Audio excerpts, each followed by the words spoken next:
இது 2024ஆம் ஆண்டு கெமிஸ்ட்ரி பேப்பரின் 9வது கேள்வி. இப்போ இந்த கேள்வியில் ABCDEF என்று சில மூலக்கூறுகள் தரப்பட்டிருக்கு.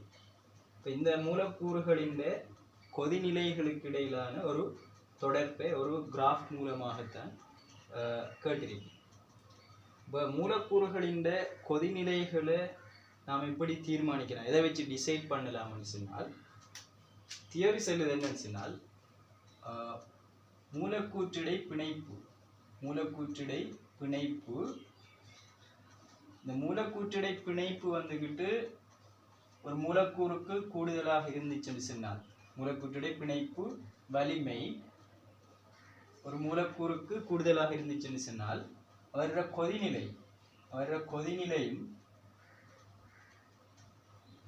கொதிநிலையும் கூடுதலாக இருக்கும். ஆகவே தேர்வு செல்லுது கொதிநிலை கூட இருக்கணும் என்றால் மூலக்கூற்றிடை பிணைப்பு வலிமை கூடுதலாக இருக்கணும். மூலக்கூற்றிடை பிணைப்பு வலிமையில என்ன தாங்கியிருக்குன்னு சொன்னால், மூலக்கூறுகளுக்கு இடையிலான பிணைப்பு விசை மூலக்கூற்றிடை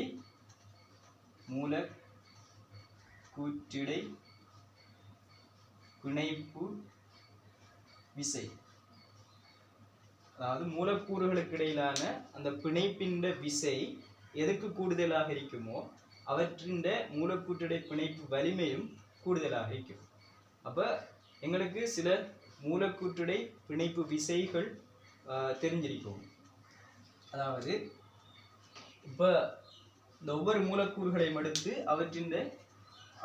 அந்த மூலக்கூறுகளுக்கு இடையிலான பிணைப்பு விசை என்னென்ன பிணைப்பு விசை அந்த மூலக்கூறுகளுக்கு இடையில இடிக்கொண்டு பார்ப்போம்.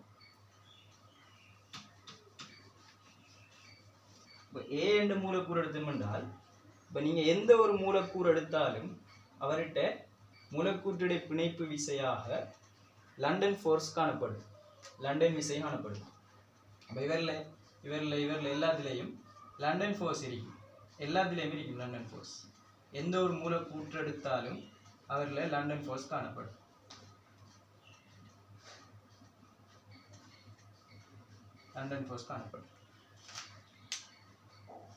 அடுத்தது இப்போ இவரில் வந்துக்கிட்டு இப்போ 3 விசைகள், அதாவது லண்டன் ஃபோர்ஸ், அடுத்தது இருமுனை விருமுனை. லண்டன் ஃபோர்ஸை விட வலிமை கூடினது வந்துக்கிட்டு டைபோல், இருமுனை விருமுனை விட இருப்பு லண்டன் ஃபோர்ஸை விட வலிமை கூடினது. அதை விட வலிமை கூடினது வந்துக்கிட்டு ஹைட்ரோஜன் பாண்ட். இந்த ஹைட்ரோஜன் பாண்ட் ஆறில் இருக்கும்னு சொன்னால் இந்த OH பிணை பிரிக்காக்கள் இந்த ஹைட்ரோஜன் பாண்ட் காணப்படும். அப்போ இங்கே OH பிணை பிரிக்கி, அப்போ இங்கே லண்டன் ஃபோர்ஸோட ஹைட்ரோஜன் பாண்ட் இருக்கும், இங்கேயும் லண்டன் ஃபோர்ஸோட ஹைட்ரோஜன் பாண்ட் இருக்கும், இங்கேயும் லண்டன் ஃபோர்ஸோட ஹைட்ரோஜன் பாண்ட் இருக்கும். இவரில் CHO காணப்படுறதால இருமுனை விருமுனை இடையிற்பு இருக்கும்.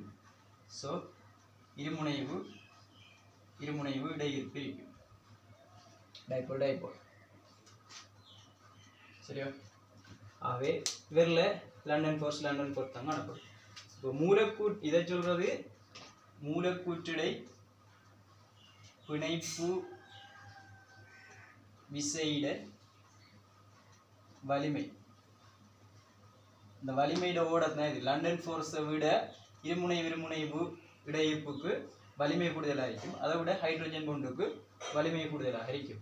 அவை கொதிநிலையும் வலிமை கூடின ஆட்களுக்கு, மூலக்கூற்றிடை பிணைப்பு விசை வலிமை கூடின ஆட்களுக்கு கொதிநிலையும் கூடுதலாக இருக்கும். ஆகவே இப்போ நான் ஏ என்ற மூலக்கூறு எடுத்தேன் என்றால், அடுத்து நான் ஏயை மார்க் பண்ணுறேன், அடுத்த போடுறேன் ஏ. இது ஏ என்ற மூலக்கூறு. ஏயை விட பிக்கு எப்படி இருக்கும்னு சொன்னால், இப்போ ஏயும் பியும் ஒரே மூலக்கூற்று சூத்திரம் தான். ஏயும் பியும் ஒரே மூலக்கூற்றுடைய பிணைப்பு விசை தான், லண்டன் ஃபோர்ஸ் தான்.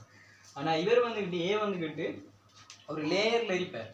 அதாவது ஏ மூலக்கூறும் ஒரே லேயரில் இருப்பார். CH3 CH2 CH2 CH3 இவரோட ஒரு மூலக்கூற்றிடை, அதாவது லண்டன் ஃபோர்ஸாக ஒரு லேயரில் இருப்பார். CH3 CH2 CH2 CH3 இப்படி ஒரு லேயரில் இவைய ஒழுங்கமைக்கப்பட்டிருப்பாங்க. ஏன்னா வேற மூலக்கூற்று கட்டமைப்பு ஒரே நேர்கோட்டில் இருக்கிறதால ஒரு லேயர்ல இருப்பார்.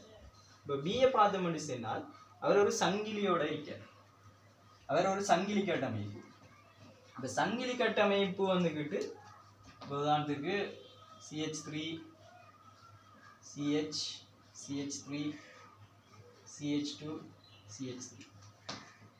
இப்போ இவரோட இன்னொரு மூலக்கூறு இப்படி இணைகிற டைம்ல CH3 CH CH3 CH2 CH3 இப்படி இணைகிற டைம்ல இந்த மூலக்கூறுகளுக்கு இடையில அந்த கவர்ச்சி வாரத்துக்கு கெப் கூடுதலாக இருக்கு. இப்போ லேயர் ரெண்டு சொன்னா படை தானே, படையில் ஒன்றுக்கு மேல் ஒன்று இருக்கு. இங்கே கெப் கூடுதலாக இருக்கு. இவர் வாரத்தால் இந்த கெப் கூடுதலாக இருக்கு. ஆகவே இப்போ ஏயை விட பிக்கு வலிமை அந்த கெப் கூடுறதால மூலக்கூறுடைய பிணைப்பு வலிமை குறைய, ஆகவே கொதிநிலை ஏயை விட பிக்கு குறையும்.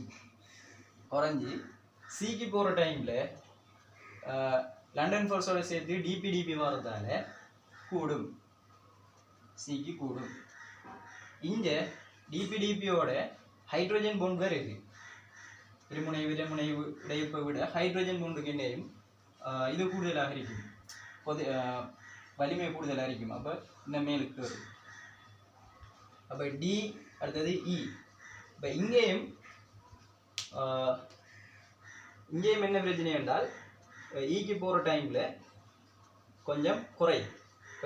என்னென்னு சொன்னால் இதே விஷயம் இங்கே ஒரே லேயரில் இருக்கார், இங்கே சங்கிலியில் இருக்கார். இப்போ டியில் இருந்து ஈக்கு போகிற டைம் கொஞ்சம் குறையும், இறங்கும். திரும்ப இவரில் பார்த்தோம்னு சொன்னால் இவரில் ஒரு கார்பன் கூடுதலாக இருக்கு.